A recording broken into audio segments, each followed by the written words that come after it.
Bueno, ya comencé a hacer el boceto de ejecución. Le llamamos boceto de ejecución porque a partir de este boceto realizamos directamente la obra, en este caso el mural. Ya concretamos la idea muy bien de qué es lo que queremos. Aún así, solemos encontrar cosas interesantes. Por ejemplo, les decía en el anterior que aquí tengo una línea, ¿sí? Y se forma un triángulo. Aquí no lo percibí al inicio, pero puedo también sugerir un triángulo. Necesitaría hacer algunas variaciones sobre este pie del campesino. Entonces el campesino también, junto con las piedras, ¿no? Aquí más o menos en la mano, me describiría un triángulo. Entonces vamos encontrando cosas interesantes conforme vamos avanzando, ¿sí? Aquí yo hago un nuevo trazo. Como les decía, todo lo que favorezca estructuras geométricas va a ser muy afortunado, ¿sí? El boceto de ejecución también conviene que pongamos todo el cuidado en resolverlo, porque normalmente se hace a través de encargos la obra. Entonces muchas veces el cliente puede ser caprichoso y conforme vamos trabajando se le ocurren cambios que te va a pedir. Entonces yo les suelo decir a los clientes, presentarles el boceto de ejecución y muchas veces me hacen algunas observaciones, ¿no? Cosas que les gustaría que se cambiaran. Entonces atrás del boceto voy escribiendo los cambios, ¿sí? que me son sugeridos y que también a mí me parecen razonables. Los voy escribiendo y al final le pido al cliente que firme la autorización para la obra con esos cambios. Y una de las cuestiones, a través de la experiencia que he descubierto que conviene que firmen, es porque la obra está sujeta a la vista. Los procesos son largos, a la vista de mucha gente. Entonces llegan algunas personas y le hacen observaciones. Entonces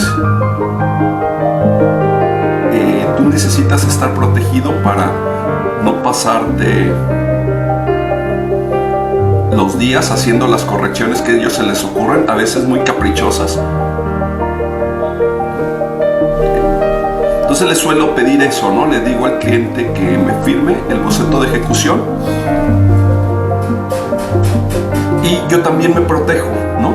Pienso, por ejemplo, en los partidos políticos, ¿no? Que muchas de nuestras obras como muralistas se dan encargos del gobierno. Entonces ellos normalmente, bueno, o muchos de ellos tienen una visión propagandística a muy corto plazo. Entonces, por ejemplo, en una ocasión metí áreas grandes de azul y me dijeron que las cambiara, ¿no? Porque lo asociaban con el PAN, el color azul. Entonces, a veces te hacen ese tipo de observación que no tiene nada que ver, ¿no? Que son caprichosas, ¿no? El azul obviamente no lo escogemos por una cuestión ni política ni mucho menos, sino lo escogemos normalmente porque me ayuda a crear una tensión, ¿sí? Para que entre en tensiones con los colores cálidos, ¿sí? Pero a veces al cliente hay que explicarles que no puedes cambiarle los colores así simplemente, sino que tienen una función compositiva, ¿sí? Entonces les digo que me ha tocado muchas veces de que los clientes, sobre todo cuando son funcionarios del gobierno, primero, ¿no? Ven muchas personas tu obra, les hacen observaciones, no siempre afortunadas, y después se les ocurre y te dicen que si le puedes hacer esos cambios. Entonces tú te puedes proteger y decirles: habíamos acordado hacer solamente estos cambios, usted ya me había aprobado, así que dejemos esto así, ¿no? Porque si no, el peligro es que empezamos, ¿no? Quieren cambios sobre cambios, y si tú pensabas hacer un trabajo en un año o en 6 meses, ¿sí? Y te están pidiendo cambios, a lo mejor lo vas a hacer en 2 meses más por los cambios que te sugirieron. Entonces el boceto de ejecución a mí me ayuda, me protege contra los cambios caprichosos de los clientes. Hay personas, a veces, no me refiero a todos, ¿no? También hay muchas personas que son cultas, ¿no? Que tienen una gran sensibilidad y que comprenden, valoran tu trabajo. Hay otras personas, me ha tocado la mala experiencia, como a todos, ¿no? De que tienen una visión muy corta de tu trabajo, y que si te encargan es solamente para promoverte, ¿no? Para promoverse ellos mismos. Entonces he tenido las dos experiencias, y bueno, esa es la realidad que nos espera también. Yo les sugiero, bueno, ya que voy a pasarme un tiempo, les comento otras cosas fuera del dibujo, ¿no? Son unas experiencias personales, ¿no? Con respecto a la pintura mural. Bueno, yo les sugiero que si trabajan, por ejemplo, con instituciones gubernamentales, tengan una buena relación con las personas que los contrataron. Normalmente, ¿no? Si te perciben como un artista serio, te tratan con benevolencia, ¿sí? Y siempre procuro cultivar la amistad con mis clientes, y la amistad te ayuda de muchas maneras, ¿no? Porque me ha tocado conocer personas que no han cultivado esa amistad y han tenido problemas, y normalmente los perjudicados, ¿no? Vamos a ser nosotros si entramos en una pelea legal, ¿no?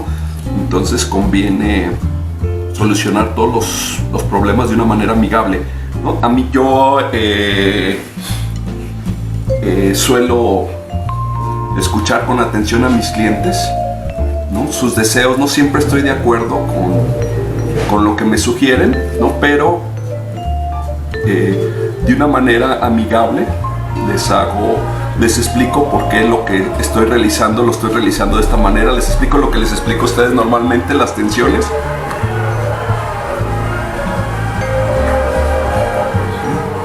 Entonces, una vez que se las explico, ¿sí? Normalmente no encuentro oposición de ellos, ¿sí? Tampoco pidamos que sean unos expertos en pintura, ¿no? Fue otra su profesión normalmente.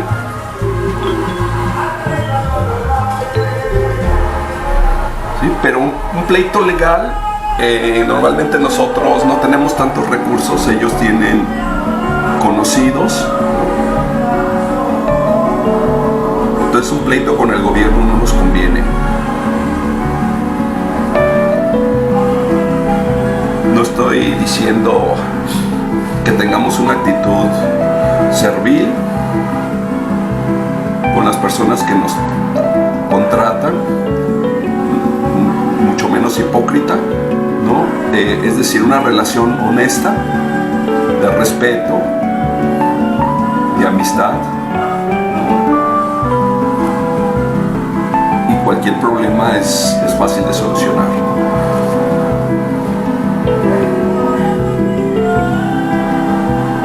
Bueno, vamos a empezar a texturizar. Las texturas les sugiero quiero que sean ricas, ¿no? Hay artistas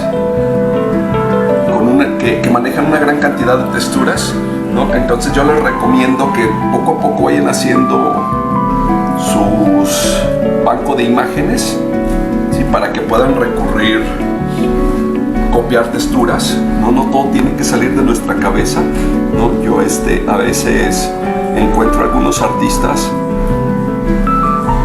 y observo la manera en que resuelven las texturas y procuro imitarlas.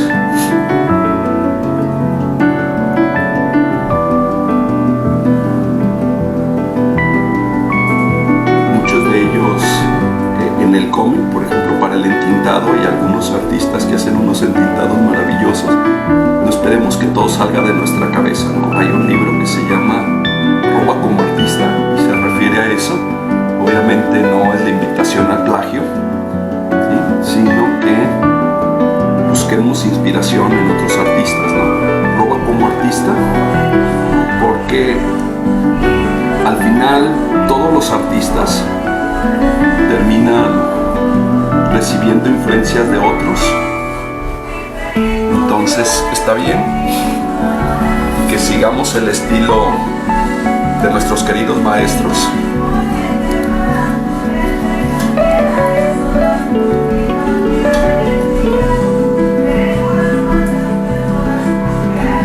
Hay otro aspecto que quiero señalar, ¿no? Me han presentado a veces chicos proyectos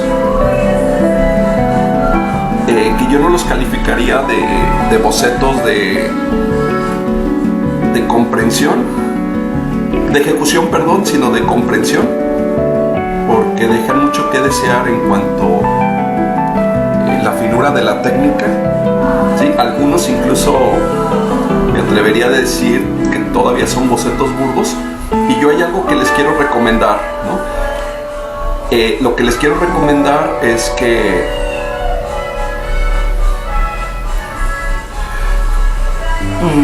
el cliente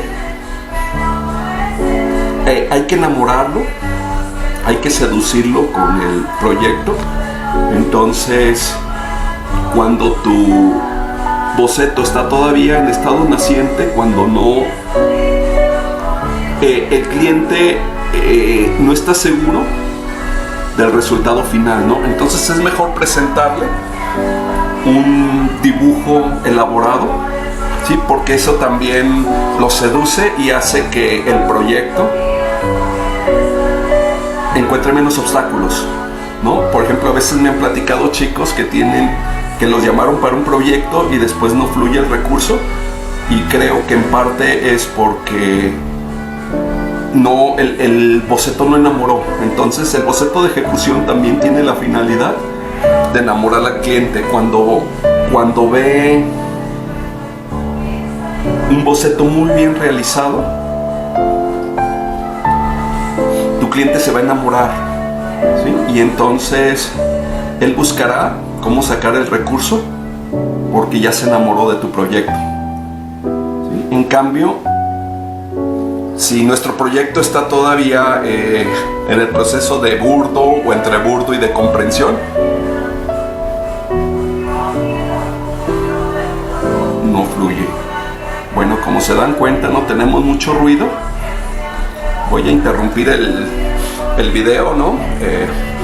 Los vecinos a veces no suelen tener consideración, y lo muestro también para no aburrirlos hasta que esté más avanzado. Ya está terminado nuestro boceto de ejecución, ¿sí? Hemos completado nuestro proceso. Aquí tengo los otros procesos, ¿no? Boceto de comprensión, boceto de burdo, boceto de comprensión y boceto de ejecución, ¿sí? Como se ve, hay un avance incluso de este hacia este, más allá de la técnica, ¿no? Realicé en este caso el cambio de la pierna, ¿no? Que fue el más importante. Por tanto, se me genera un triángulo con el campesino y un triángulo mayor con la figura de Villa y Zapata, ¿sí? Opuse también, como les decía,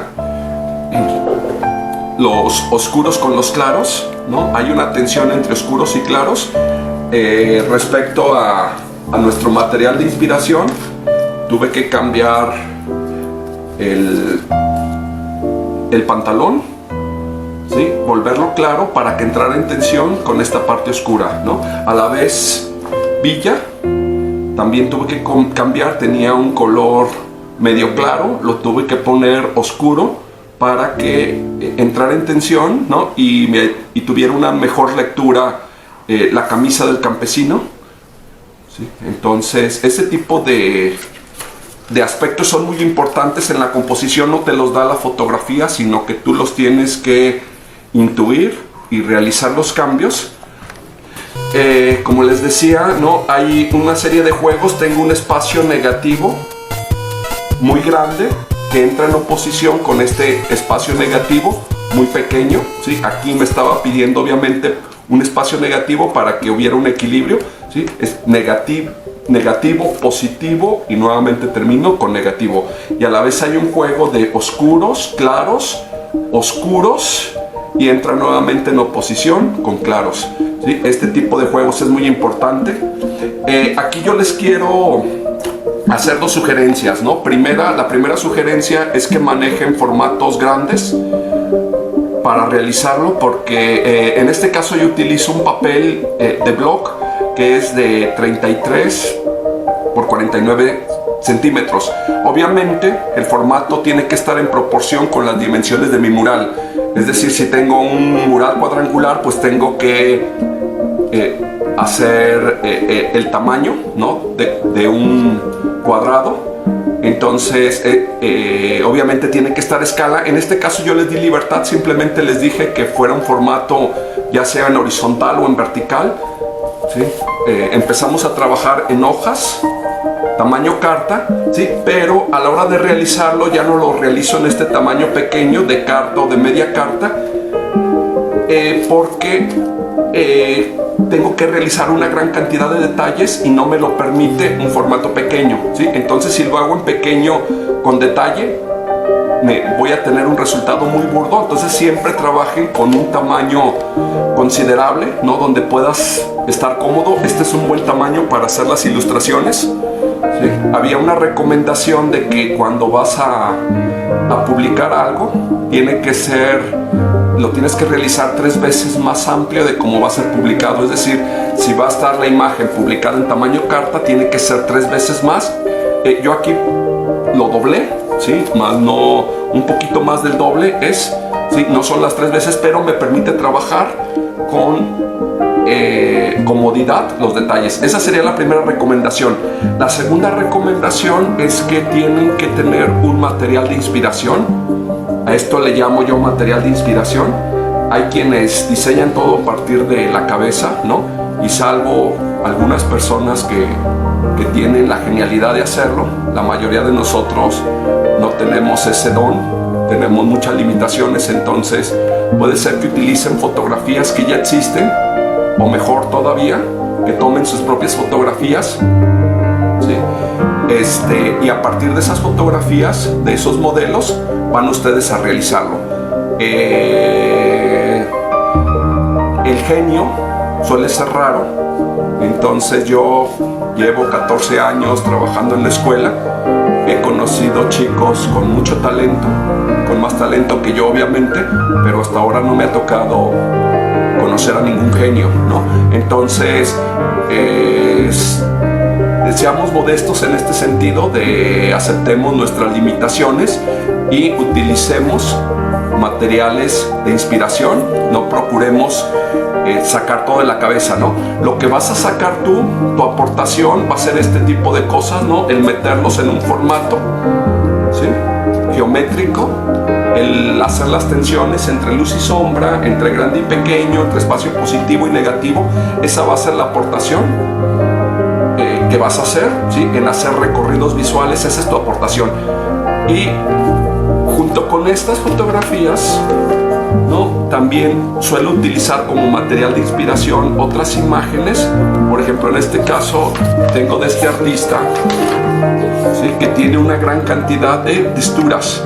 Entonces, cuando hay algún artista que me gusta, ¿no?, descargo las imágenes, después las imprimo y lo tengo como un material que utilizo constantemente, ¿no? Vean la riqueza de las texturas. Entonces esto también, a la hora en que lo estoy realizando, suelo acompañarme y voy también realizando texturas, porque a veces tampoco la cabeza nos da para tanto y nuestras texturas son muy monótonas. Entonces aquí vemos, y además que hay algunos, sí, que se convierten en nuestros queridos maestros. Veamos, por ejemplo, en este caso, la composición está maravillosa, ¿no? Me gusta mucho la expresión del personaje, ¿no? Tiene una expresión terrible, ¿no?, de mucho carácter, ¿no? La posición me gusta también, y vemos que lo ha realizado una serie de líneas como si fueran las manecillas de un reloj que se van deslizando, ¿no? Este sería el centro en la cabeza, y a partir de aquí, ¿no? Entonces vemos horizontal, y luego tenemos 30 y tantos grados, y luego 40 y tantos, ¿no? 60 y tantos, 70 y tantos, ¿no? Aquí llegaría el bastón casi a los 90 grados, ¿no? Y van avanzando 100, 120, etcétera, hasta que llega nuevamente, ¿sí?, a esta parte, ¿sí?, a la horizontal. Entonces este tipo de cosas, si las analizamos con cuidado, está lleno de elementos así, ¿no? Las tensiones entre grande, pequeño, ¿no? Espacios negativos, espacios positivos. Hay ilustraciones maravillosas, ¿no? Me encantan estas, por ejemplo, ¿no? Estos conquistadores, ¿no?, enormes, y el cautivo, ¿no?, muy pequeñito, casi como si fuera un perrito, ¿no? Entonces este tipo de juegos que quizá no se nos habrían ocurrido, ¿no?, pero que sin embargo vemos que funciona muy bien. Vemos el espacio negativo que formó alrededor de este personaje, ¿no? La marcha tan coordinada entre los dos conquistadores, ¿no?, tan simétrica entre los dos conquistadores, ¿no? Este tipo de detalles, si los analizamos, miren, este está maravilloso. Habíamos visto una composición que se llamaba Atrapado, ¿sí?, en donde tenemos dos bloques y el personaje se encuentra atrapado, ¿no? Aquí vemos, como este es el caso, ¿no?, dos guerreros, ¿sí?, tienen a un prisionero, lo han encadenado, ¿no? Aquí lo espera el verdugo todavía. Entonces hay cosas muy interesantes, ¿no? El uso de estas dos figuras y la masa de ellos que lo atrapan, ¿sí?, dejan un espacio negativo, positivo, negativo, positivo nuevamente, ¿sí? Entonces este tipo de ritmos está aprisionado, ¿no? Y el verdugo aquí, que funciona también en la composición. Si vemos detalles, por ejemplo, aquí hay un animalito interesante también, ¿no?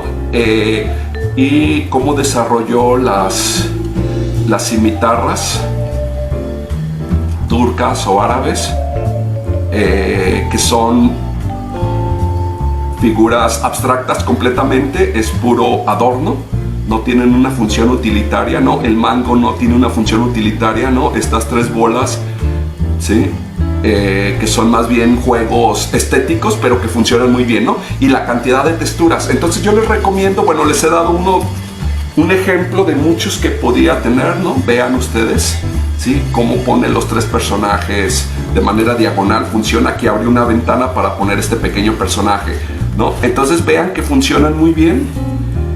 Sus composiciones es muy rica en texturas.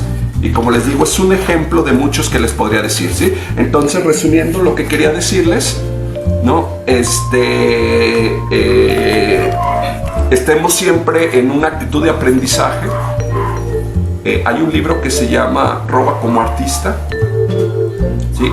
Y al decir robar no nos está invitando al plagio, desde luego, sino nos está invitando el aprendizaje a convertirnos en discípulos, a veces malos discípulos de maestros eminentes, ¿no? Entonces siempre con esa actitud de aprender, ¿no? De no sacar todo de nuestra cabeza, ¿sí?